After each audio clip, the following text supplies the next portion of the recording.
제가 두 가지 이야기 하려고 하는데 우리 이야기입니다. 이게 옛날 이야기부터 할까요? 가까운 이야기부터 할까요? 옛날 이야기부터 하십시다. 지난주 오후 예배 때 오후 예배를 마치고 이제 긴장을 좀 풀려고 하고 있는데 최유영 집사님과 손경희 집사님이 막 들어오셨습니다. 오셔서 명절 잘 보내라 그러면서 귤 한 상자를 시원하고 맛있는 귤을 가져오셨습니다. 그리고 손에는 봉투가 들려 있었습니다. 주일날 너무 은혜를 많이 받아서 작은 일에 충성해 보겠다. 그런 결심이 서서 교회가 하는 일에 같이 동참하겠다. 몸은 불편해서 치료 중에 있지만 마음은 같이 일합니다. 그런 정성을 담아서 두 내외가 봉투에다가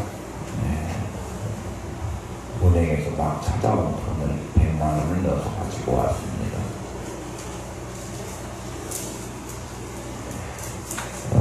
100만 원, 사실 100만 원이 큰 돈이지요. 그런데 어떻게 보면 큰 돈도 아니에요. 그런데 그 100만 원에 제가 이렇게 감동받아 보기는 별로 많지 않았었던 일이 같습니다. 가까운 이야기 하렵니다.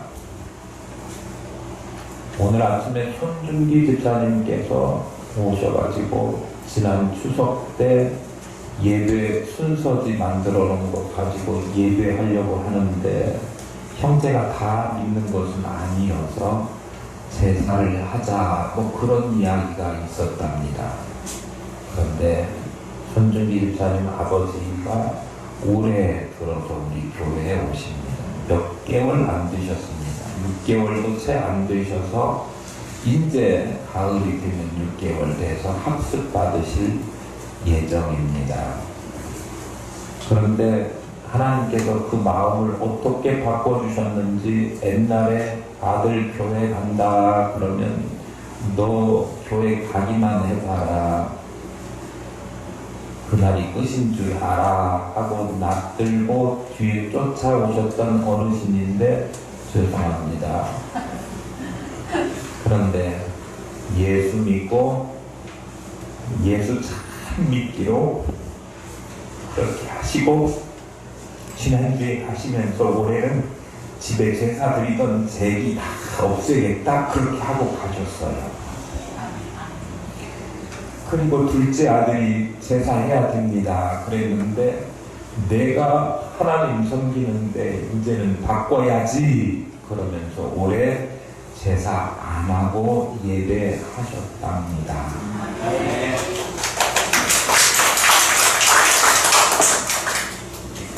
목사의 보람은 목사가 설교하고 설교한 대로 성도들이 듣고 살아주는 것입니다. 그게 가장 큰 보람입니다. 저도 설교한 대로 살려고 노력하지만 우리 성도들 또한 설교 들은 대로 살려고 부단히 애써주시는 것 같아서 목사로서 너무 기쁘고 가슴이 뭉클뭉클합니다.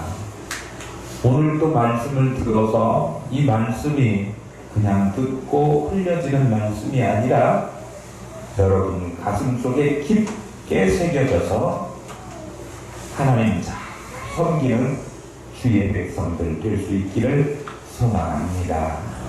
오늘 말씀의 제목은 내 신앙은 현재 진행형이라고 하는 제목으로 말씀드리려고 합니다. 지금 어떤 내용을 살펴보고 있느냐 그러면 사울이 악명이 들었습니다. 그래가지고 다윗을 불러가지고 음악 치료도 받기도 하고요.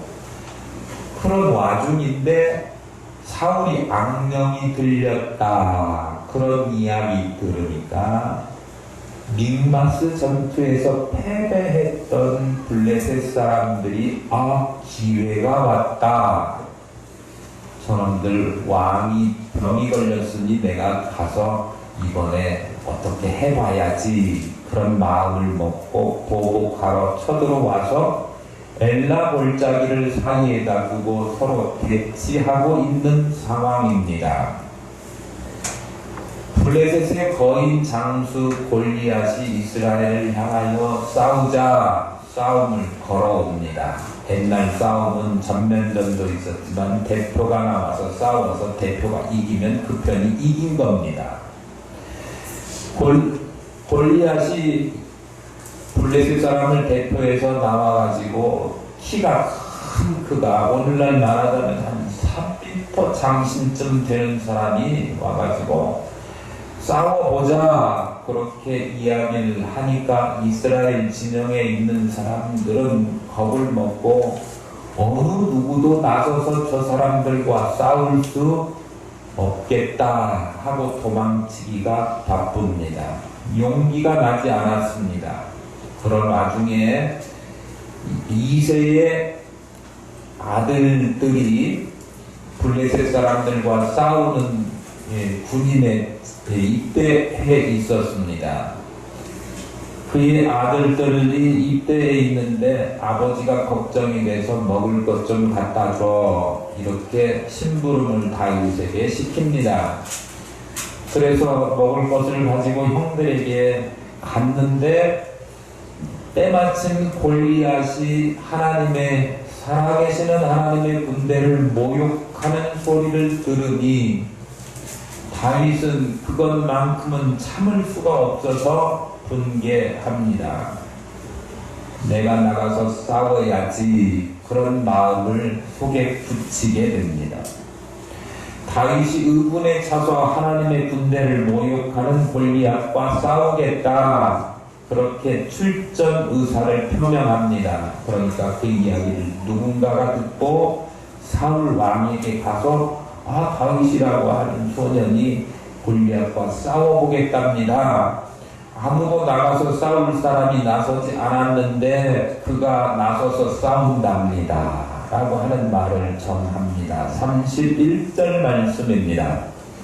어떤 사람이 다윗이 한 말을 듣고 그것을 사울에게 전하였으므로 사울이 다윗을 부른지라. 전쟁의 위기 상황 속에서 강력한 적군 골리앗, 이 골리앗 때문에 골치가 아팠던 사울은 골리앗과 맞서 싸우겠다라고 하는 지원자가 생겼으니 얼마나 기뻤겠습니까? 한편으로는 다윗이 그럴 만한 그런 자격이 있는 사람이 아니잖아요. 어쨌든 그래서 한번 와보기나 해봐라. 그래서 사울이 다윗을 부릅니다. 다윗이 사울 왕 앞에 갑니다. 그리고 사울 왕에게 위로의 말씀을 전하는 거예요. 왕의 신분인데도 불구하고 골리앗이 공격해 오니까 기가 죽고 어떻게 할 줄을 몰라가지고 이스라엘 군사들하고 함께 왕이 벌벌 떨면서 낙심하고 있는 그에게 일개 목동에 불과했던 다윗 꼬마 소년이 위로의 말을 하고 있습니다. 32절입니다. 다윗이 사울에게 말하되 그로 말미암아 사람이 낙담하지 말 것이라 주의 종이 가서 저 블레셋 사람과 싸우리이다 하니 내가 가서 해주고 올 테니까 걱정 마시고 염려하지 마세요. 이렇게 이야기를 했어요. 골리앗 때문에 낙담하지 말라.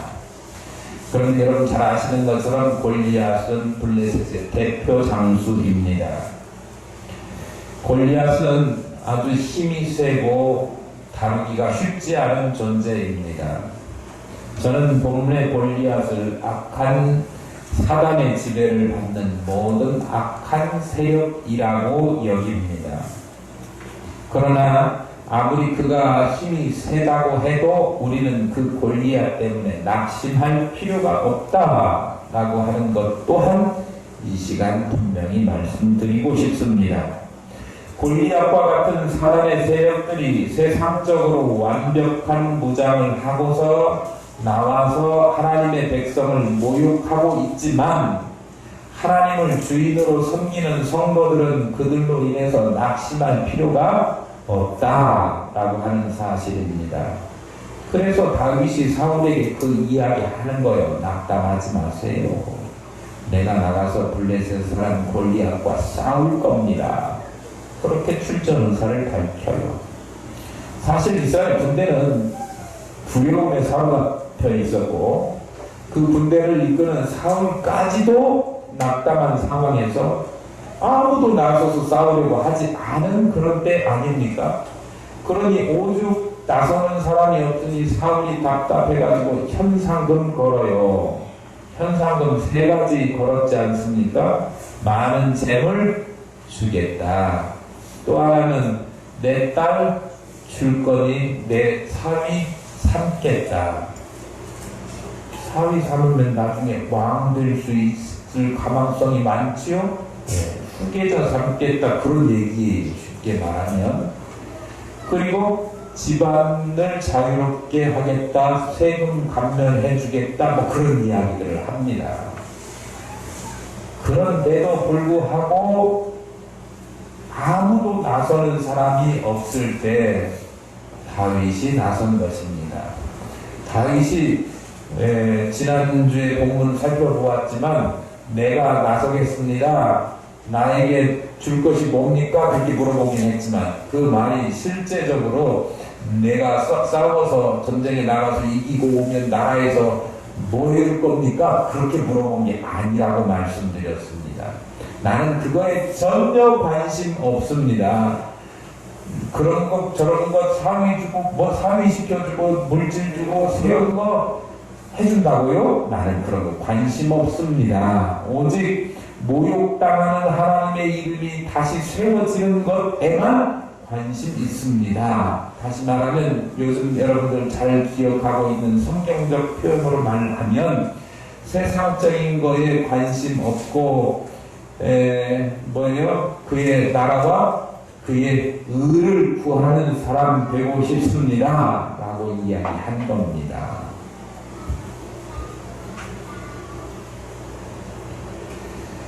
다윗이 나선 것은 현상금이나 포상금에 관심이 있어서가 아니라 하나님의 군대가 모욕당하는 것을 보고 참을 수가 없어서 보고만 있을 수가 없어서 자원하여 내가 골리앗과 싸우겠다. 내가 가겠나이다. 라고 그렇게 이야기했던 것입니다. 우리도 하나님께서 일꾼을 찾으실 때 내가 하겠습니다. 내가 하겠습니다. 라고 말할 수 있는 다윗과 같은 사람이 되어야 될 줄로 믿습니다. 나 아니어도 다른 사람도 많이 있는데 내가 나설 것까지 뭐 있겠느냐 라고 말할 수도 있겠지요. 나 아니어도 할 사람이 많다고 생각할 수도 있을 것입니다. 그러나 홍수가 나서 사방천지에 다 물이 가득한데도 정작 마실 물이 없는 것과 마찬가지로 아무리 사람이 많고 많아도 하나님께서 쓰실 만한 정작 사용할 하나님의 마음에 드는 사람이 필요한데 그렇게 하나님의 쓰임 받는 일에 자원하는 사람들은 많지 않다. 아니 없다. 아무도 나가서 블레셋과 싸워 이기겠다. 골리앗을 물리치겠다라고 자원하는 사람이 아무도 없었다고 하는 거예요. 그런데 다윗은 분명히 일어나 내가 싸우겠습니다. 내가 나아가겠습니다. 라고 자원했던 것입니다. 많은 사람들이 그럴듯한 핑계를 대면서 하나님의 부르심을 빠져나갑니다. 어떻게 해야 교인이 어떻게 해야 교회의 일꾼이 되는지, 또 어떤 일을 해야 되는지를 이야기하면 교회의 일꾼 되어달라고 하는 요청을 들으면 교묘한 말로 유유히 빠져나가는 미꾸라지 성도들도 있습니다. 교회마다 그래서 일꾼 기근 현상이 심각합니다. 하나님은 지금도 하나님의 뜻에 순종하면서 일할 사람들을 애타게 찾고 계십니다.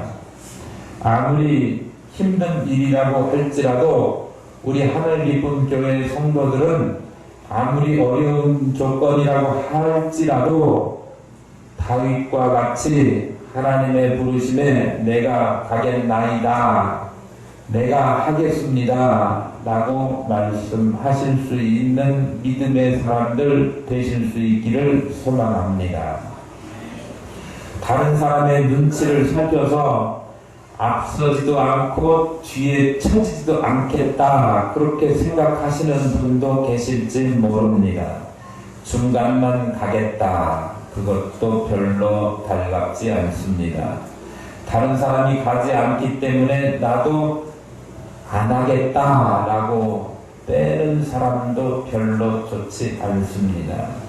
오히려 다른 사람이 가지 않기 때문에 내가 나서야만 하겠습니다 라고 말하는, 자원하는 신앙이 되어야 한다, 그런 말씀입니다. 뭐가 제일 나쁜가 한번 따져보세요. 여러분들은 몇 번인가? 사지선다형 익숙하시죠? 1번, 다른 사람 다 가도 나는 안다.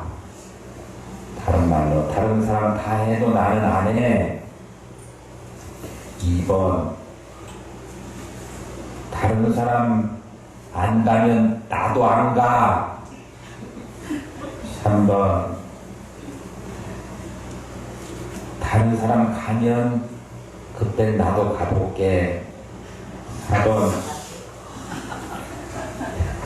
다른 사람 안 해도 나는 할게요. 다 4번 답 쓰시기 바래요. 왜냐하면 우리가 왜 그런 4번 같은 신앙을 가져야 되느냐 하면, 하나님께서는 4번 뭐라고요? 다른 사람 안 가도 내가 가겠습니다 라고 자원하는 그런 사람들을 통해서 하나님은 역사하시고 그런 사람들에게 복을 주시기 때문입니다. 우리 교회는 다 그렇게 나서실 수 있기를 바랍니다. 다윗이 골리앗과 싸움을 자청해서 그가 죽었습니까? 그가 망했습니까? 아니고 다윗은 골리앗을 보기 좋게 물리치고 이스라엘을 대승으로 이끌었습니다. 왜 자원하는 마음으로 하나님의 부르심에 응답해야 되는지 우리는 답을 알 수 있습니다. 다윗이 가졌던 이 신앙을 저와 여러분이 가질 수 있기를 소망합니다. 다윗이 자원해가지고 골리앗과 맞서 싸우겠다 그렇게 말할 때 사울이 말립니다. 33절입니다. 사울이 다윗에게 이르되 내가 가서 저 블레셋 사람과 싸울 수 없으리니 너는 소년이요 너는 어려서부터 용사임, 그는 어려서부터 용사임이니라. 다윗은 이새의 말째 막내 아들이었습니다. 형제들 중에 3명, 큰형부터 쪼로록 이미 3번이 군대 갔습니다. 엘리압, 아비나답, 삼마. 당시에 20살 이상 먹어야 군대에 갈 수 있는 나이가 되었으니까 그 셋만 성인이었습니다. 그리고 나머지 동생들은 군대 갈 나이가 되지 않았으니까 당연히 말째 아들 다윗은 군대 갈 수 있는 나이가 아직 아니었습니다. 그런데 거기에 비하면 골리앗은 뭐라고 그랬죠? 용사, 어려서부터 용사라는 말, 전쟁에서 나가 싸우는 사람, 조금 해석을 덧붙이면 전쟁에 능한 사람, 알아듣기 쉬운 말로 하면 전쟁에 이골난 사람입니다. 사울 왕이 다윗과 골리앗을 비교해주면서 넌 나갈 수 없어 이렇게 이야기하니까 다윗은 내가 나가야 돼 라고 하는 자신을 어필하기 시작합니다. 양치기 경험을 통해서 자신이 전쟁 충분히 할 수 있다 그렇게 이야기하지요. 34절로 37절 확인해 보겠습니다. 다윗이 사울에게 말하되 주의 종이 아버지의 양을 지킬 때에 사자나 곰이 와서 양떼에서 새끼를 물어가면 내가 따라가서 그것을 치고 그 입에서 새끼를 건져내었고 그것이 일어나 나를 해하고자 하면 내가 그 수염을 잡고 그것을 쳐 죽였나이다.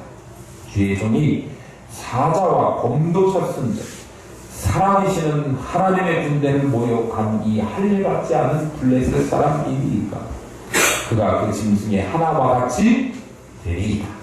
또 다윗이 이르되 여호와께서 나를 사자의 발톱과 곰의 발톱에서 건져 내셨은즉 나를 이 블레셋 사람의 손에서도 건져 내시리이다. 사울이 다윗에게 이르되 가라 여호와께서 너와 함께 계시기를 원하노라. 다윗의 이야기에 등장하는 짐승 뭐 있죠? 사자, 곰. 사자와 곰들을 물리치는데 왜 물리쳤죠? 양떼들을 보호하려고 아버지가 맡긴 양떼. 양떼는 오늘 지금 전쟁 상황에서 보면 이스라엘 백성들 그리고 사자의 곰의 발톱 누구요? 블레셋 골리앗입니다. 블레셋 군대와 이스라엘 군대와의 관계 똑같은 구조이지요. 양떼가 있는 영역을 침범해 들어온 사자나 곰 블레셋 군대입니다. 할례받지 않는 이 블레셋 사람들을 양을 해치러 온 짐승 취급하고 있습니다. 다윗은 짐승들의 습격으로부터 양들을 보호했던 것처럼 블레셋의 공격으로부터 이스라엘을 보호하겠다. 그리고 보호할 수 있다라고 하는 자신감을 가지고 있었습니다. 사자, 곰 그것들 아무리 맹수라고 해도 내가 물리쳐 죽였는데 내가 다 쓰러뜨려서 내 양들을 보호했는데 기껏 해봐야 블레셋의 골리앗 정도는 내가 충분히 이기고도 남아라고 하는 자신감이 있었습니다. 그런데 그 자신감의 근거가 뭡니까?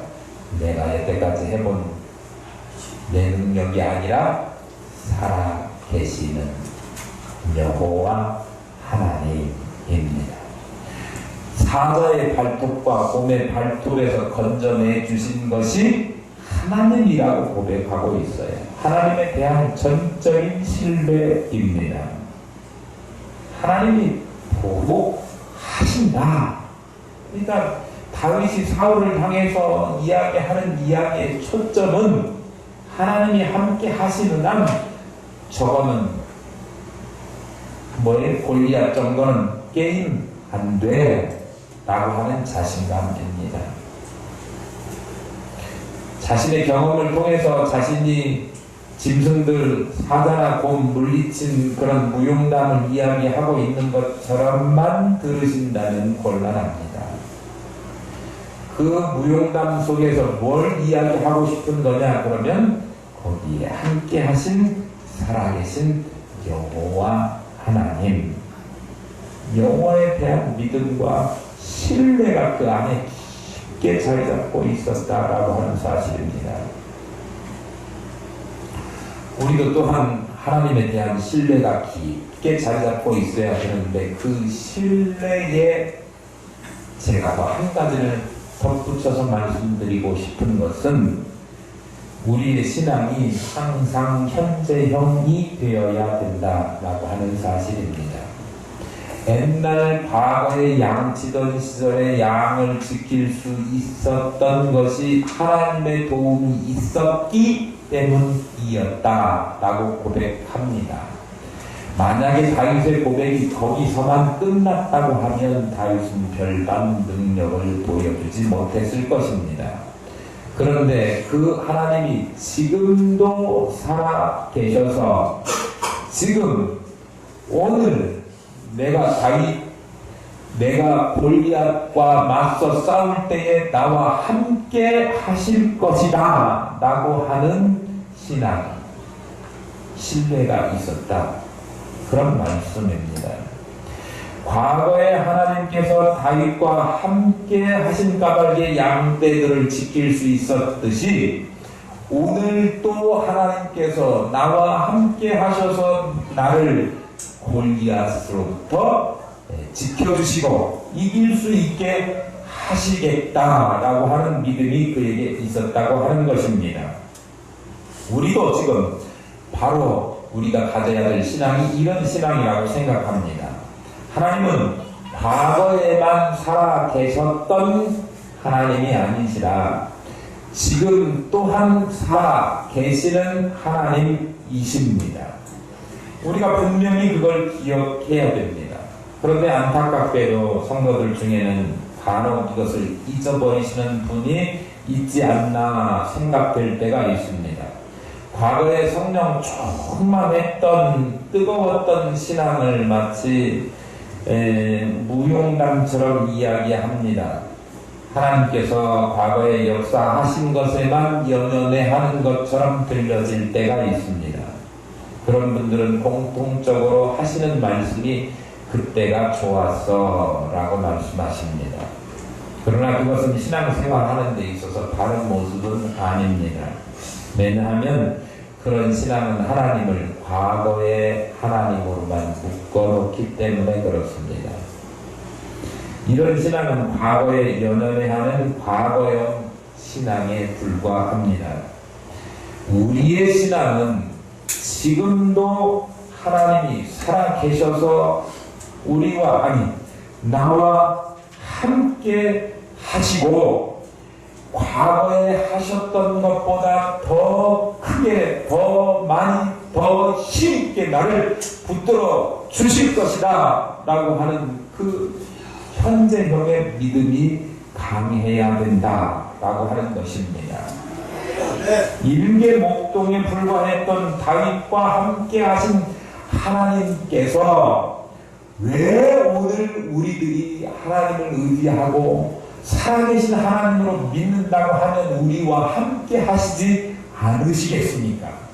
어제 하나님은 바로 오늘 이 순간에도 살아계셔서 함께 하시고 더 뜨거운 은혜들을 우리에게 베풀어 주실 것입니다.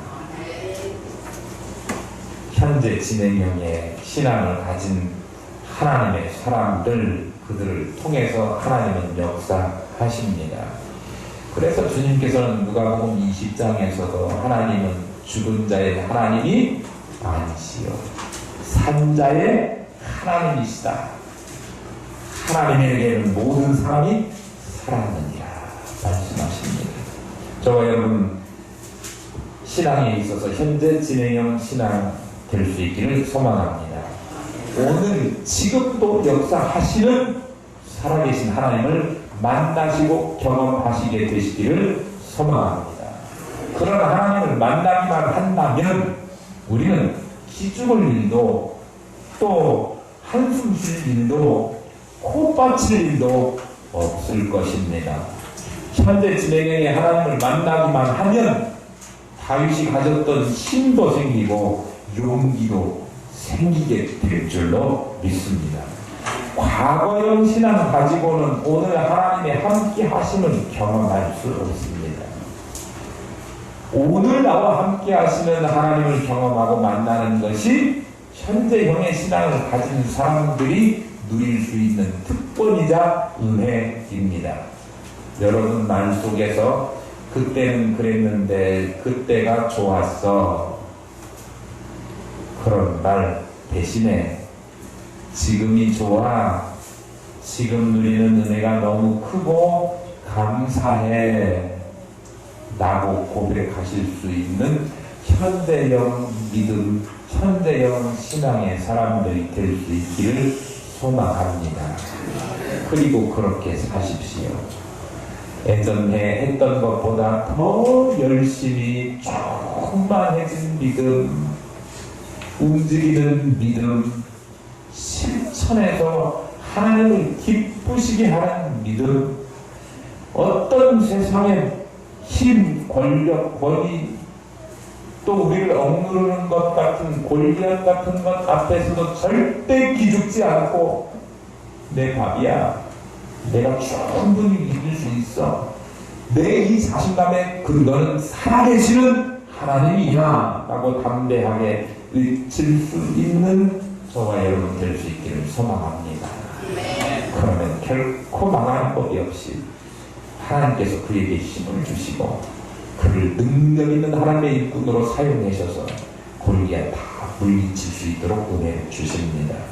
뒤에 보면요, 다윗이 그렇게 어린 존재에게도 그렇게 이야기를 하니까요, 사울이 다윗의 말에 설득돼요. 그래가지고 전쟁 나가, 네가 나가라. 그리고 자기의 옷을 줍니다. 옷을 입혀줘요. 그거 주장스러우니까 아이고 이거 못 입겠어요, 내 거 그냥 입고 갈래요 하면서 그거에다가 목자의 제구 주머니 같은 거에다가 물매하고 돌 5개 주워가지고 나갑니다. 그리고 이제 붙습니다. 어떻게 되는지 결말 보고 싶지 않으십니까? 다음 주를 기대해 주십시오. 여러분들은 이번 한 주간 살아가실 때 어떻게 해야 된다고요? 현대형 신앙을 가지고 지금도 함께 하시는 하나님, 그 하나님이 나를 사용하시겠다 그러면 내가 나가겠습니다. 아니, 너 나가 그렇게 하지 마시고 내가 나가겠습니다 라고 결단하셔서 주의 일을 앞장서서 힘있게 감당하시는 우리 모두가 될 수 있기를 소망합니다.